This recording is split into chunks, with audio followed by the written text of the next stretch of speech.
Before I address the rape of Safiyyah, I must point out to the listeners the following facts that can easily elude the attention of people who have not studied the sordid subjects of Muhammad, his Sunnah and Sharia. 1. In the Arabic language at the time of Muhammad, there are two distinct words: zawaj, meaning marriage, and nikah, meaning having sex, the F word in English, or to rape, a form of forceful sex. Invariably, the followers of Muhammad, in attempting to sugarcoat Muhammad's despicable deeds, they actually deliberately deceive Arabic ignoramus people by translating words falsely. For example, they translate nikah to marriage, which is not true. 2. They are so ashamed that even in the case of Aisha, they contort hadiths to make her age 19 years old, not 9 years, when Muhammad nakahaha, i.e. penetrated her. 3. If they are so shocked and ashamed, why do they continue to believe? Excellent question, to which the answer is also simple. They are utterly without logic, because the most virulent virus known to mankind is called Quran, which, when it lodges itself into the brain of its victim or host, it almost instantly eradicates the area of logic, followed by the areas dealing with compassion and mercy, turning the victim into a zombie, the living dead, that we watch with horror their actions on TV all over the world almost daily. 4. Another deceiving word used by Arab translators is that of ghazwa, which actually means ambush, raid, sudden attack on unsuspecting people.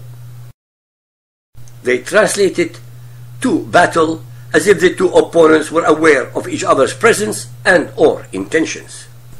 5. Whenever Muhammad wanted to despoil, rape, plunder and slaughter others, he pretended that he received an inspiration from his God, Allah, informing him of the intentions of his would-be victims. 6. The tribes that the Muslims call Jews were actually native aboriginal Arabs who converted willingly to the religion of the Jews, just as were the Christian Arab tribes. These were not Israelites or Europeans, but indigenous natives. They were Judaized Arabs who in Quran's very clear Arabic are called Al-Ladina Hadu.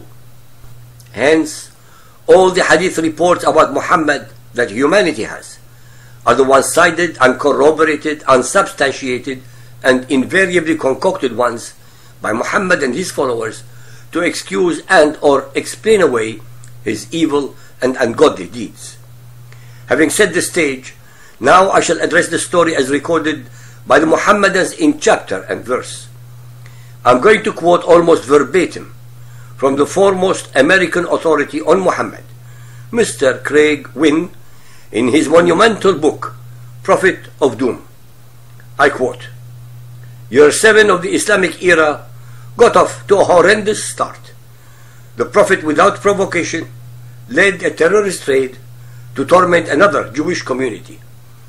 Tabari 8.116, Ishaq 0.510. After his return from Hudaybiyah, Allah's Messenger marched against Khaybar. He halted with his army in a valley between the people of Khaybar and the Ghatfan tribe to prevent the latter from assisting the Jews. The motivation for the attack was obvious. Muhammad's militant and mercenary horde was up in arms over his capitulation at Hudaybiyah. Out of control, they would have turned against their warlord if he hadn't found a way to satiate their growing lust for blood, babes, and booty. For those who think this conclusion is unfair and overly cynical, consider the following facts. When the Muslims failed to capture the Meccan caravan at Badr, the Prophet stole property and possessions of the Qaynuqa Jews. Following the Uhud defeat, he immediately plundered the Nadir Jews. The siege of the trench was not only the third in a series of 4 battles without booty, it was also bloodless. So Islam's demented dictator provided slaughter, sex, and spoil by murdering, enslaving, and robbing the Qurayza Jews. The Jews had become easy prey. So following the bootyless and bloodless peace of Hudaybiyah, Muhammad set out to terrorize the only Jewish community within reach that he hadn't previously sacked and plundered, Khaybar. It was their turn to feel the wrath of Islam. Incidentally, neither Allah, Muhammad, Ishaq, Tabari, Bukhari, nor Muslim made any attempt to justify Islam's ruthless assault on the Khaybar Jews. They knew the truth and didn't try to disguise it. Islam was no longer a religion. It was a terrorist dogma. The first Muslims weren't disciples, they were mercenaries. Muhammad wasn't a prophet, he was a pirate. Allah wasn't a god, he was the devil incarnate. And together they were about to prove that they were a blight on humankind. As transparent as ever, these words directly from Muhammad's lips demonstrate that he was working for the Prince of Darkness, the great deceiver, the adversary, Satan. Ishaq 5:11. When the apostle raided the people, he waited until morning, and then he attacked. He came to Khaybar by night. When morning came, and he did not hear the call to prayer, he rode, and we rode with him. We met the workers of Khaybar coming out in the morning with their spades and baskets. When they saw the Prophet and our army, they cried, Muhammad with his force. They turned tail and fled. The apostle yelled, Allahu Akbar, Khaybar is destroyed. When we arrive at a people's square, it is a bad morning for them. There is no ambiguity in what I am reciting. The Jews of Khaybar were going about their daily life of cultivating their land without the slightest inkling that they were about to be slaughtered by Muhammad and his thugs. Had it been true that they were intending to attack Muhammad, as he and his supporters falsely claim, they would have been prepared for ambush or assault. All of the deceptions, justifications, and apologies ever spoken would be insufficient to make this horrible day appear religious. And it does not stand alone. Khaybar was but one of 75 merciless raids instigated by the first Muslims. Armed raiders attacked civilians for no other reason than to seize their possessions. Allahu Akbar was the terrorist prayer of fear, the terror verse.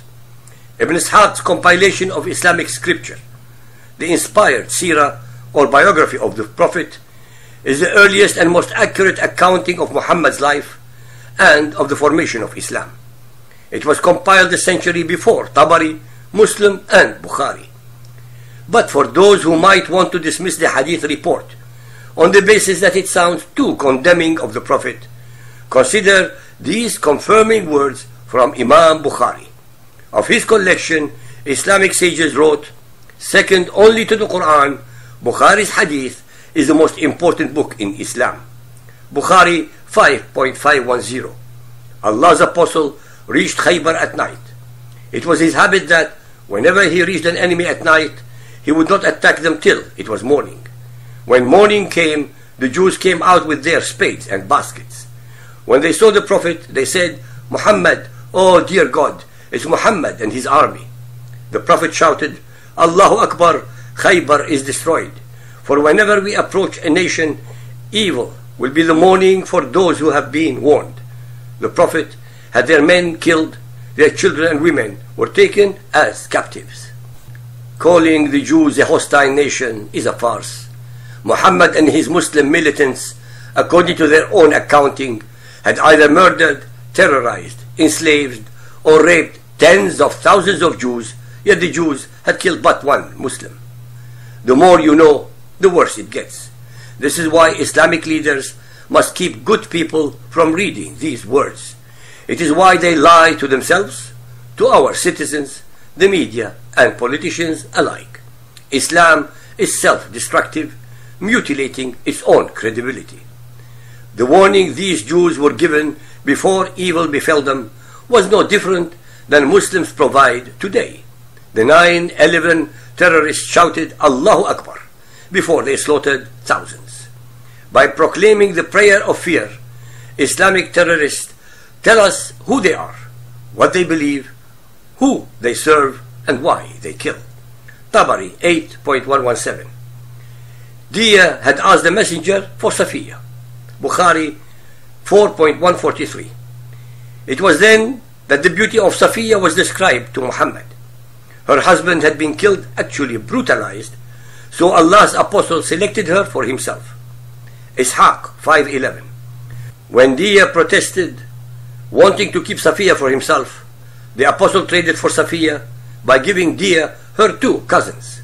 The women of Khaybar were distributed among the Muslims. Muhammad made Safiyyah her manumission as her mahar.